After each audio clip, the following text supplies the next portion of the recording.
ឡានចិនមួយនេះសម្រាប់ថ្នាក់អ្នកមានហ្មងផលិតឡើងយ៉ាងពិសេសសម្រាប់អ្នកដែលត្រូវការឡាន SUV 7កៅអីដែលមានលក្ខណៈថាទូលាយខ្លាំងហើយក៏ផលិតឡើងសម្រាប់អ្នកដែលត្រូវការឡាន SUV ខ្នាតធំមួយដែលមានល្បឿនខ្លាំងផងដែរគិតអំពីសមត្ថភាពនៃកម្លាំងរបស់រថយន្ត Denza N9 មួយគ្រឿងនេះវាអាចផលិតកម្លាំងបានប្រមាណ925សេសជាង1000សេសអានោះបងប្អូនទាំងអស់គ្នាបើគិតអំពីកម្រិតនៃការជន់វិញពី0ទៅកាន់100គីឡូម៉ែត្រហ្នឹងចំណាយពេលត្រឹមតែ 3.9 វិនាទីតែប៉ុណ្ណោះបើគិតអំពីកម្លាំងប៉ុណ្នេះគឺថាសាហាវអស្ចារ្យសឹកថាអាចប្រៀបជាមួយនឹង Super Car ហ្មងបានណាប៉ុន្តែនេះគឺជា SUV មួយដែលផ្ដោតសំខាន់ទៅលើផាសុកភាពសម្រាប់ចៅហ្វាយនាយដែលជាអ្នកប្រើប្រាស់តែម្ដងហើយបើសិនជាចៅហ្វាយនាយចង់បើកបររថយន្តនេះផ្ទាល់ក៏មិនធម្មតាដែរដោយសារតែវាត្រូវបានផលិតឡើងជាមួយនឹងបច្ចេកវិទ្យាទំនើបមុខងារ ADAS ដោយសម្រួលទៅដល់ការបើកបរប្រចាំថ្ងៃរបស់យើងខ្លាំងមែនទែនមើលតែរូបរាងផ្នែកខាងក្រៅជាមួយនឹងច័ន្ទពណ៌ខ្មៅកញ្ចក់ Digital ពណ៌ខ្មៅបែបនោះទៀតនោះទោះខ្ញុំមិនប្រាប់ក៏បងប្អូនអាចដឹងដែរថានេះគឺជារថយន្ត Denza N9 Black Edition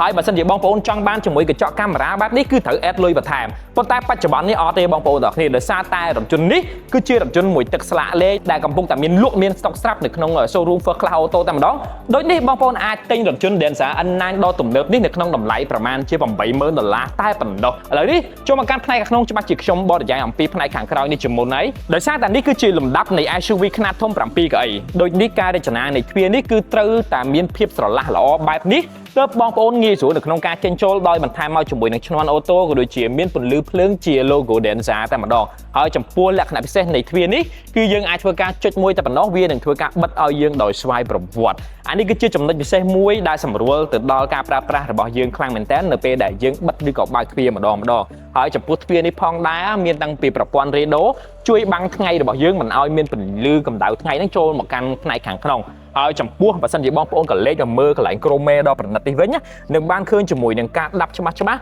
នៃ logo ដ៏ប្រណិតគឺ Develop តែម្ដងដែលជាប្រព័ន្ធ speaker មួយដ៏ពិរោះហើយបងប្អូនក៏អាចស្ដាប់នៃបទពិសោធន៍ដ៏ល្អក្នុងការស្ដាប់តន្ត្រីក្នុងរថយន្តនេះបានប្រៀបប្រដូចទៅជាមួយនឹងបន្ទប់ខារ៉ាអូខេមួយដ៏អស្ចារ្យផងដែរដោយរថយន្តនេះក៏អាចធ្វើការច្រៀងនៅខារ៉ាអូខេបានផងដែរអញ្ចឹងនៅពេលដែលបងប្អូនចូលមកកាន់ផ្នែកខាងក្នុងច្បាស់គឺជាទទួលបានជាមួយនឹងលក្ខណៈថាដ៏ប្រណិតឥតខ្ចោះដោយសារតែប្រភេទស្បែកដែលប្រើប្រាស់នៅលើរថយន្ត Denza នេះគឺជាប្រភេទស្បែក Nappa ដែលមិនមានក្លិនមករំខានដល់សុខភាពរបស់យើងពិសេសវាក៏មានលក្ខណៈថាទន់ល្មើយផងដែរគិតអំពីភាពទន់ណាកៅអីនេះគឺពិតជាផ្ដល់នូវបទពិសោធន៍យ៉ាងល្អបាទបងប្អូនអាចឃើញជាមួយនឹងថ្នាក់ដៃបែបនេះនៅពេលដែលឡានរត់ទៅក្នុងល្បឿនលឿនបាទយើងធ្វើដំណើរនៅក្នុងរយៈចម្ងាយផ្លូវឆ្ងាយក៏វិញអង្គុយទៅស្រួលដែរបងប្អូនទាំងអស់គ្នាហើយបើនិយាយអំពីភាពស្រួលវិញណាមានតាំងពីប្រព័ន្ធម៉ាស្សាបាទប្រព័ន្ធខ្យល់ក្តៅនិងប្រព័ន្ធខ្យល់ត្រជាក់ក៏ដូចជាអាចធ្វើការតម្រេតបានយ៉ាង smooth ទៀតផងបងប្អូនមើលតែប៊ូតុងចុចកន្លែងនេះទៅមានការរចនាដូចជាមួយនឹងត្បូងពេជ្រអញ្ចឹងបងប្អូនទាំងអស់គ្នាហើយបើសិនជាក្នុងនាមជាចៅហ្វាយនាយច្បាស់ណាស់មិនចង់ឲ្យគេមករំខាននៅក្នុងដំណេករបស់យើងឡើយដូចនេះរថយន្តនេះក៏បានរចនាជាមួយនឹងចន្លោះផ្លូវដើរកណ្ដាលងាយស្រួលបើសិនជាបងប្អូនមានអ្នកខាងក្រោយចេញចូលហ្នឹងគឺគាត់អាចចេញនៅចន្លោះផ្លូវដើរកណ្ដាលនេះបានដោយមិនបាច់ធ្វើការរំខានយើងនោះឡើយហើយបើនិយាយពីកៅអីផ្នែកខាងក្រោយវិញក៏ចុចបញ្ជាជាមួយនឹងប្រព័ន្ធអេឡិចត្រូនិកដ៏ទំនើបផងដែរអានេះគឺជាចំណុចមួយដែលរថយន្តលំដាប់ថ្លៃទើបធ្វើបានប៉ុន្តែសម្រាប់តម្លៃប៉ុណ្នេះហើយមានលក់នៅក្នុងស្តុកស្រាប់ទៀតនោះគឺពិតជាពិសេសវិសាលខ្លាំងមែនទែនដោយសារតែ First Class បានបញ្ជាក់ថានេះគឺជារថយន្តមួយទឹកស្លាកលេខថ្មីស្អាតតែម្ដងបងប្អូនអ្នកនេះគិតអំពីភាពថ្មីស្អាតប្រហែលជា99%ព្រោះទាំងទឹកថ្នាំជាមួយនឹង material ខាងក្នុងអីម្ចាស់ដើមគាត់ប្រើថែខ្លាំងមែនទែនពីព្រោះយូរគាត់បើកម្ដងទៅឡាននេះអញ្ចឹងមកគិតអំពីលក្ខណៈងាយស្រួលដោយបន្ថែមនៅក្នុងរថយន្តនេះគឺមានជាមួយនឹងតុបែបនេះបងប្អូនឃើញទេពិសាអាហារឬក៏ដាក់ computer ធ្វើការនេះពេលធ្វើដំណើរក៏បានដែរជាមួយនឹង tablet នៅចំកណ្ដាលនេះគឺយើងអាចសេរីទៅលើប្រព័ន្ធកៅអីរបស់យើងទាំង massage ខ្យល់ត្រជាក់សេរីទៅលើប្រព័ន្ធម៉ាស៊ីនត្រជាក់បើកជាមួយនឹង Bolt Panel ដើម្បី sunroof អីក៏អាចបិទបើកនៅក្នុងអេក្រង់ដូចជា tablet នៅចំកណ្ដាលនៃរន្ធម៉ាស៊ីនត្រជាក់នេះតែម្ដងហើយអ្វីដែលពិសេសខាងលើនេះក៏មានជាមួយនឹងលក្ខណៈថាជាអេក្រង់ទម្លាក់ចុះមកបែបនេះទៀតមកយើងអាចធ្វើការមើល slide ឬក៏ទស្សនាការកម្សាន្តផ្សេងៗនៅក្នុងរថយន្តនេះដ៏មានលក្ខណៈថាពិសេសឥតខ្ចោះតែម្ដងហើយគិតអំពីភាពពិសេសរថយន្តនេះក៏បន្ថែមជាមួយនឹងកញ្ចក់នៅកន្លែងនេះផងដែរដោយពិតជាងាយស្រួលនៅពេលយើងចង់ make up ឬក៏ចង់ឆ្លោះមុខធ្វើសក់អីម្ដងនៅក្នុងរថយន្តយើងគឺពិតជាមានលក្ខណៈថាល្អប្រសើរខ្លាំងមែនតើហើយសម្រាប់អ៊ំពូមីងចាស់វិញ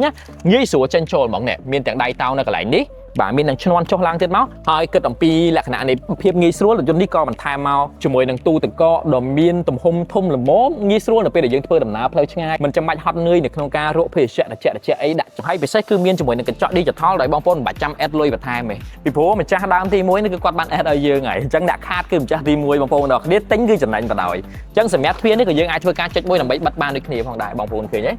េអូអានេះគឺជាចំណុចពិសេសមួយដែល វាគួរតែស័ក្តិសមមាននៅក្នុងរថយន្ត Denza នេះតែម្ដងហើយចូលមកកាន់ខាងក្នុងវិញខ្ពស់ស្រឡះល្អខ្លាំងមែនទែនបងប្អូនទាំងអស់គ្នាអើយកៅអីមុខនេះក៏លក្ខណៈថាមានក្តៅត្រជាក់ម៉ាសាដោយកៅអីខាងក្រោយដែរហើយបើនិយាយពីមុខងារវិញមានទាំងប្រព័ន្ធ head up display នៅលើកញ្ចក់តែម្ដងមានទាំងអេក្រង់នៅចំផ្នែកកណ្ដាលនេះបង្ហាញជាមួយនឹងកម្រិតថាមពលអគ្គិសនីដែលយើងអាចបើកបរបានប្រមាណគីឡូម៉ែត្រអីទៀតចឹងទៅវានឹងបង្ហាញយើងនៅលើអេក្រង់នេះពិតជាមានប្រយោជន៍មែនទែនហើយបើសិនជាបងប្អូនក៏លេចមើលអេក្រង់ខាងស្ដាំវិញនឹងបានឃើញជាមួយនឹងបទពិសោធន៍ការឆ្លើយតបជាមួយនឹង touch អេក្រង់យ៉ាង smooth តែម្ដងដែលយើងអាចធ្វើការបញ្ជាជាមួយនឹងប្រព័ន្ធចង្កៀងខាងមុខហ្នឹងអាចឲ្យវាបិទបើកអូតូក៏បានបាទអាចធ្វើការតម្លាក់ឬក៏តម្លើងពលឺចុះអីក៏បានដែរពិសេសជាងនឹងទៅទៀតនោះយើងក៏អាចកំណត់ជាមួយនឹងប្រព័ន្ធភ្លើង ambient light រថយន្តនេះមានភ្លើង ambient light ដែរអញ្ចឹងណាពិសេសយើងក៏អាចធ្វើការកំណត់ទៅលើប្រព័ន្ធ drive mode បាទប្រព័ន្ធទប់លំនឹងនៃផ្នែករថយន្តដោយសារតែរថយន្តនេះក៏មានជាមួយនឹងមុខងារ ADAS ជំនួយទៅដល់ការបើកបររបស់យើងជាច្រើនទៀតផងដែរដូចជាប្រព័ន្ធកាមេរ៉ា540 degree បាទប្រព័ន្ធមុខងារចុះចំណោតបាទប្រព័ន្ធប្រាំងដៃអេឡិចត្រូនិកក៏ដូចជាមុខងារពិសេសទំនើបជាច្រើនទៀតដោយមិនបានរាយរាប់នៅក្នុងវីដេអូនេះប៉ុន្តែបងប្អូនអាចធ្វើការរកចម្លើយបានដោយគ្រាន់តែចូលមកកាន់ showroom របស់ First Class Auto ក្រុមការងារនឹងផ្ដល់ប្រាប់បងប្អូនទាំងអស់គ្នាអំពីរថយន្តនេះផងដែរ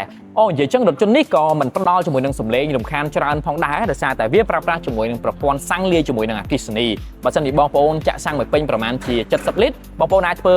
ដំណើរបានរយៈចម្ងាយខ្ទង់ប្រមាណជា1000គីឡូម៉ែត្រជាងហើយបើសិនជាបងប្អូនប្រើប្រាស់តែអគ្គិសនីសុទ្ធបងប្អូនអាចបើកបានខ្ទង់ប្រមាណជា200គីឡូម៉ែត្រជាងស្តង់ដារ CLTC តែម្ដងហើយចំពោះកម្រិតនៃការស៊ីប្រេងឥន្ធនៈប្រមាណជា6ទៅ7លីត្រប៉ុណ្ណោះបើតាម spec ដែលបានកំណត់មកអញ្ចឹងនេះគឺជារថយន្តមួយដែលបងប្អូនត្រូវការរថយន្ត SUV លំដាប់ខ្នាតធំបើកបរស្រួលបាទស្ទុះហើយមានមាឌធំបាទនេះគឺជារថយន្តមួយដែលមាននៅក្នុងស្តុកស្រាប់ជាមួយទឹកស្លាកលេខបែបនេះហើយស្អាតទៀតនោះបងប្អូនទិញទៅគឺចំណេញខ្លាំងមែនទែនតាក់ទងមកកាន់ First Class Auto បានបើសិនជាបងប្អូនកំពុងតែចាប់អារម្មណ៍